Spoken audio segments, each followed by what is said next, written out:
वालेकुम जी। वालेकुम सलाम। की हाल है बुजुर्गो? शुक्र अल्लाह दा। की नाम है अपना आरफ सिद्दीकी ਤੇ ਕੀ ਕਰਦੇ ਹੋ? मैं बिल्डिंग ठेकेदार ਓਏ ਹੋਏ ਹੋਏ ਵੱਡੇ ਹੀ ਬੰਦੇ ਹੋ ਤੁਸੀਂ ਤਾਂ ਫਿਰ ਠੇਕੇਦਾਰ नहीं ईमानदारी नाल वाल ईमानदार साहब मेरे ठेकेदार वाल साहब ईमानदार सी वो सेक्रेटरी रिटायर होए नो मैं फौज सा नेवी सी ਅੱਛਾ ਨੇਵੀ ਚ ਸੀ नेवी जो ਮਾਸ਼ਾਅੱਲਾ ਉਹ ਠੇਕੇਦਾਰੀ ਕਰੀ ਦੀ ਹੈ ਤੇ ਇਮਾਨਦਾਰ ਨਾਲ ਕੰਮ ਕਰੀਦਾ ਹੈ।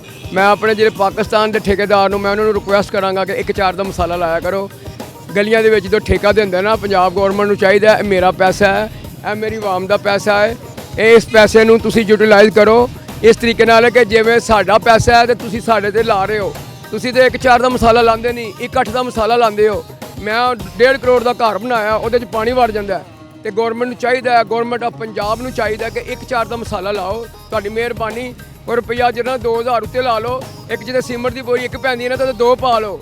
ਇਹ ਮਾੜੇ ਬੰਦਿਆਂ ਨੂੰ ਇਹ ਰੋਂਦੇ ਨੇ ਤੁਹਾਡੀ ਜਾਨ ਨੂੰ। ਇਹ ਸਾਰਾ ਮਾੜਾ ਗਰੀਬ ਬੰਦਾ ਹੈ, ਉਤੋਂ ਪੀਰਾ ਫੋਰਸ ਬਣਾ ਲਈਏ, ਪੀਰਾ ਫੋਰਸ ਹੈਗੀ ਆ।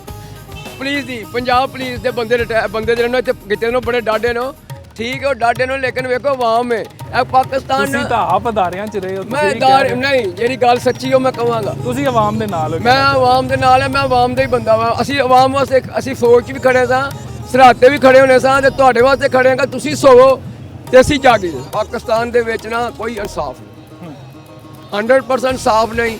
ਥਾਣੇ ਚਲੇ ਜਾਓ, ਥਾਣੇਦਾਰ ਜਿਹੜਾ ਨਾ ਉਹ ਬੰਦਾ ਜਿਹੜਾ ਮਾੜਾ ਬੰਦਾ ਉਹ ਘਬਰਾ ਜਾਂਦਾ। ਪਾਕਿਸਤਾਨ 'ਚ ਮੈਂ 70 ਮਤਲਬ ਕਿ 75-76 ਸਾਲ ਹੋ ਗਏ ਨੇ, ਇਨਸਾਫ ਕੋਈ ਨਹੀਂ। ਮੈਂ ਜੈਨੂਨ ਕਹਾਂਗਾ, ਮੈਂ ਤਾਂ ਮਰ ਜਾਣਾ, ਲੇਕਿਨ ਪਾਕਿਸਤਾਨ ਮੈਂ ਅੱਲਾਹ ਤਾਲਾ ਜ਼ਾਤ ਨੂੰ ਕਹਾਂਗਾ ਕਿ ਇਸ ਜਗ੍ਹਾ ਤੇ ਜਿਹੜੇ ਰਾਸ਼ੀ ਅਫਸਰ ਇਹਨਾਂ ਨੂੰ ਟੰਗਣਾ ਚਾਹੀਦਾ। ਕਿਆ ਨਾ ਨੇ 400 ਬੰਦਿਆਂ ਨੂੰ ਉਡਾ ਦਿੱਤਾ ਸੀ। ਭਾਜੀ ਪੁਲਿਸ ਫੜੇਗੀ, ਚੰਡਾ ਮਾਰਨੀ ਸ਼ੁਰੂ ਕਰ ਦੇਗੀ। ਅੱਲਾ ਦੇ ਬੰਦਿਓ, ਪੰਜਾਬ ਪੁਲਿਸ ਮੇਰੀ ਤਨਖਾਹ ਤੇ ਤੂੰ ਪਲਣਾ ਹੈ ਤੇ ਤੂੰ ਸਾਨੂੰ ਚਪੇੜਾ ਮਾਰਨੇ, ਮਾੜੇ ਬੰਦੇ ਨੂੰ ਚੁੱਕ ਕੇ ਡਰਦੇ ਫਿਰਦੇ ਨੇ ਪੁਲਿਸ ਵਾਲੇ ਕੋਲੋਂ। ਐਮਐਨਏ ਐਮਪੀ ਹੱਕ ਲਾਲਦਾ ਉਹਨੂੰ ਦੇਣ ਵੋਟ।